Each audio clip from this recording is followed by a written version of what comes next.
بسم الله الرحمن الرحیم. څنګه چې تاسو پته ده چې کرونا وایرس په ټوله دنیا کې د یو وبا شکل اختیار کړی دی او د هغې اثرات اوس زموږ ملک کې او په پښتونخوا کې ښکاره کېدل شروع شوي دي.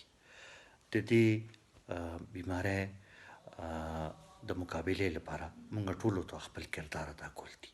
زما به دا اپیل وي چې هر څوک د خپل د صفایي خیال وساتي، د لاسونو بار بار وینځلو باندې عمل دي وکړي.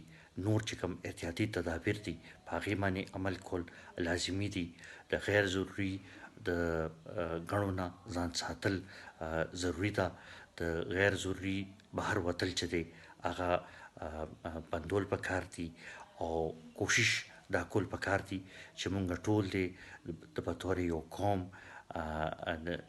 د یو بل مدد مو وکړو، د خاص کر د هغې غریبانانو، هغې بېوسو خلکو چې د هغې ژوند باندې د دې ډېر اثرات وتلي دي، د دې چې کوم معاشي اثرات دي د هغې د وجې نه چې څوک متاثره شوي دي، د هغې خلکو د مدد لپاره پکار دی چې موږ اقدامات اوچت کړو. خصوصا د مشرانو، د بچو، د ماشومانو د هغوی د صحت خیال ساتل لازمي دي او دې کې هر یو کس دی رامخکې شي او خپل کردار دی ادا کړي. ډېره مهرباني، ډېره مننه.